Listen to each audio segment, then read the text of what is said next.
unless you're in the trainer cage or in the strong room, right? So those are some things that you might want to think about. Is he going to buy his own bands? Is he going to go into the trainer cage and take a band out and return it?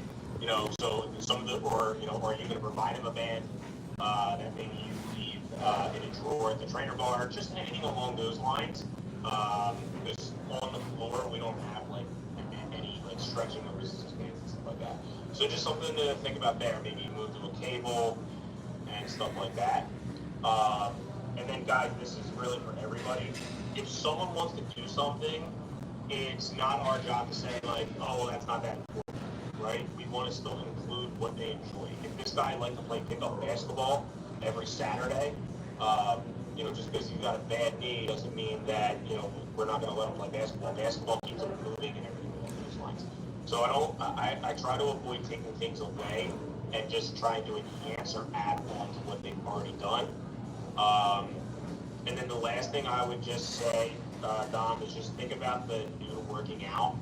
The rotational thing is a correct answer, but if he's new to working out, it might be very foreign to him. And is he actually going to be able to do it correctly on his own? Right. So those are going to be some things that you guys want to think about. What where is this? Where is this person's fitness level? What is their training experience and everything along those lines? Before I go and just be like, oh yeah, go do this, this rotational, this mobility workout. That might be something that I might include in my session. And because of that, my session with you needs to be an hour, right? So that way we can do mobility, we can do rotational work, and I can still, work on the things that are, give you interest and help you lose your weight and stuff like that.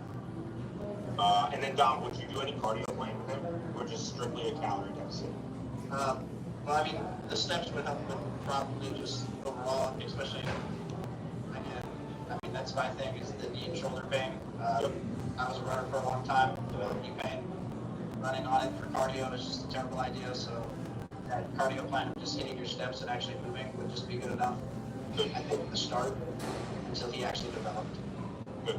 Yeah, that's a good answer. I mean, when people say cardio, it doesn't mean, I rarely mean run, right? I'm like, I need you to be like, go do something you would enjoy and do for like a sustainable 30 minutes or so, right? And it could be start at like walk for 15 minutes after your strength day.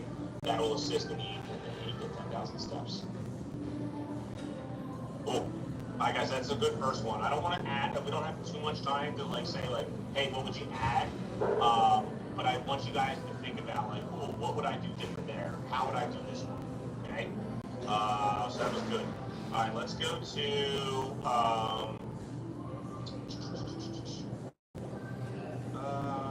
one. You're really not going to see too many of. I'm trying to give you ones.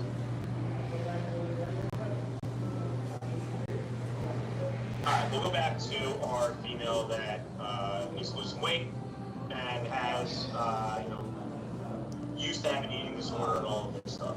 All right. So right now I'm going through what do you guys? Who wants to tackle this? a little virtual. I'm doing a virtual meeting right now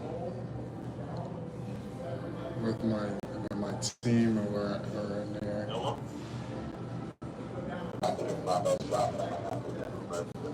It's okay. That's why we're here, guys. Guys, we're not here to give it the best shot. We're here to learn. All right, go for it. All right. Pulling up the other screen I have. All right. So can you pull up the client profile, please? Yes, I can. I am so sorry. My screen. Okay, maybe I can't. My screen just cut out. It just disappeared. Okay. Okay. So sorry. It's all right, dude. Anyone else want to go? I can give it a shot. All right, Ange, you're up. Do you want the profile, or do you want the case study this case? Profile. All right, go for it, bro. Okay. First thing I did, I write down a piece of paper, Monday or Saturday, so many days a week they can work out. Let's say she can work, let's say she can work out 5 times a week. She's with me twice a week. All right, perfect. You'll see me on Tuesday and Thursday. Tuesday we'll do a leg day, lower base day with compound movements. Thursday will be an upper day, finishing off with cardio and core. Let's say what time should you available to take a strong class? Let's say she's available for a Friday night strength class, and then by yourself, say she wants to focus on growing her glutes, we'll have a glute day. No, you're hitting legs. Monday, so we're hitting legs Tuesday. So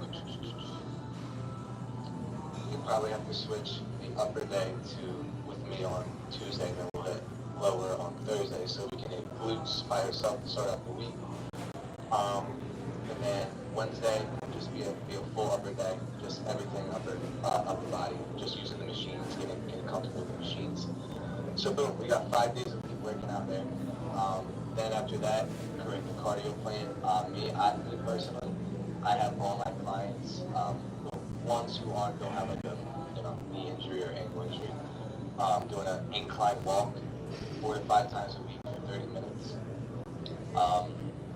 And then my clients who I talked to them about, I will even add an extra day for an hour, because like the science behind incline walking. And I've done it before. I had 2 surgeries. I gained a lot of body fat because I wasn't able to do anything. I did the incline walk 5-6 times a week. So right now Lost body fat really I'm fast. currently just The science behind that incline walk is like 30 minutes is the beginning of the fat burning process, 45 minutes is the fat burning, and an hour is the optimal time for fat burning. So we'll have incline walk 4 to 5 times a week for 30 minutes. Then we'll get into the nutrition. First I'll ask how much you're eating right now, what are you eating right now, what do you like to eat, are you allergic to anything? Just dig deep, get to know a lot about it. We need to lose weight, so we're on a calorie deficit. Just a baseline, anywhere probably between 1,300 and 1,500 calories, high in protein, low in fat. Then we are on to the supplements. I'm happy to get the protein powder. Protein powder is part of the meal plan, so protein powder is a must. I always recommend a multivitamin, and based off her eating disorder, I wouldn't put her on creatine yet. I would make sure her nutrition gets up to standard, especially need to know about how much water she drinks a day. Because if she's not drinking any water, we definitely can't put her on creatine right away. I do like putting them on an amino acid, though, just like take a scoop after a workout. And doesn't say here pre-diabetic. I would definitely put on. I would have on. so right now I'm on a call with my team, and this is gonna be for probably like 20 minutes. I think collagen is the best supplement. It's just an all-around helps with joint pain, bone strength, muscle recovery, skin, nails, hair, all the above.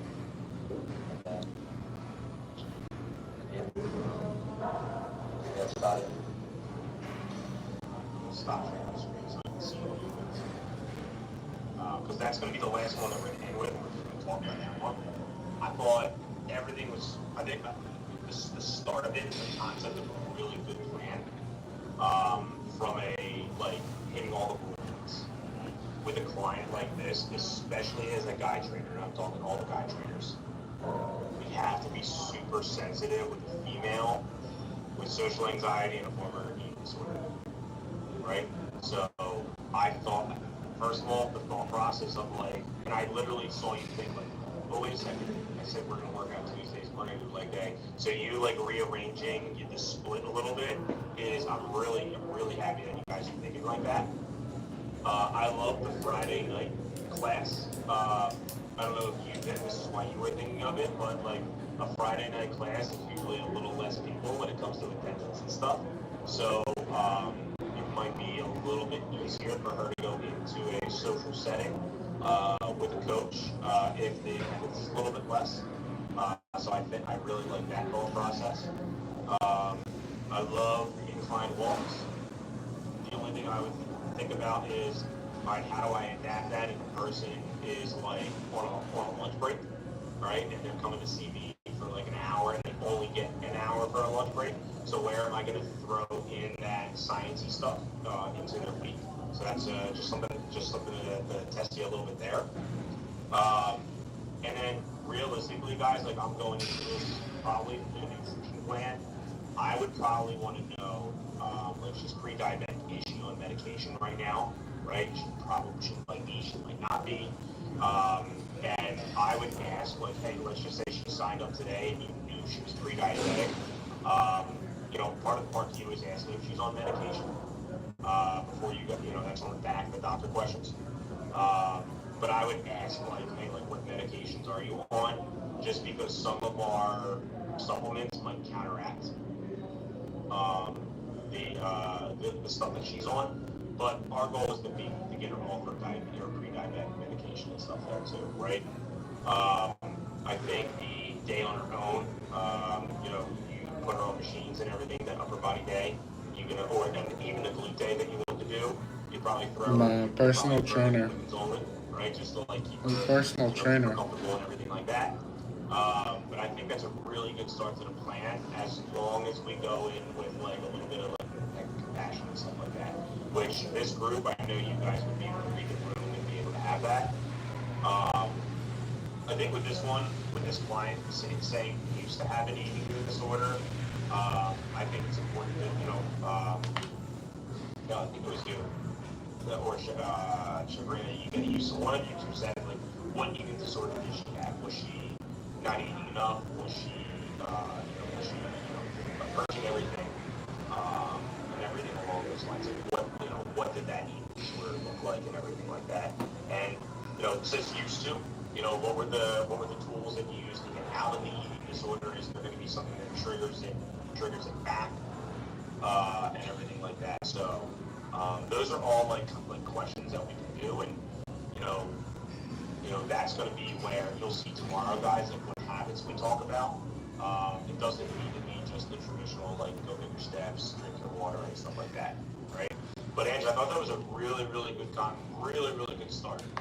And if that thought process goes into every single client, every single kickstart, you'll 1,000% hit $8,000-9,000 in session service very quickly. Good stuff. Thank you, I appreciate that. Look, what do you got, dude?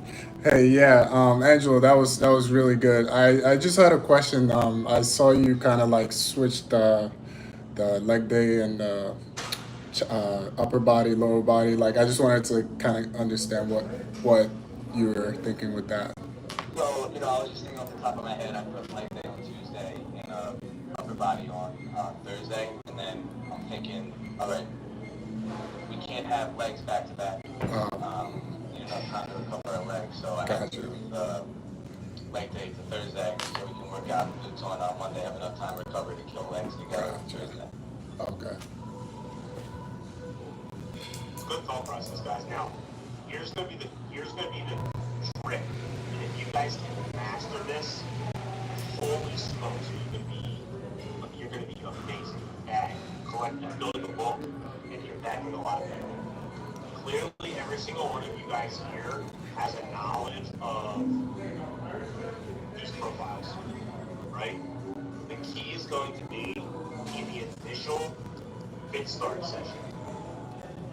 How can I get all of this portrayed to the client in 5 minutes?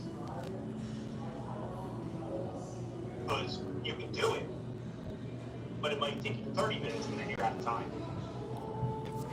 You can't run out of time. Yeah. So all of this stuff, right? Let's just use Angelo's sample client that he just ran through. Right? He said, you know, the information that he got was 5 days a week up to the gym. That's one of the questions on the 1Q. You know, what does your workout plan look like now? Oh, I don't know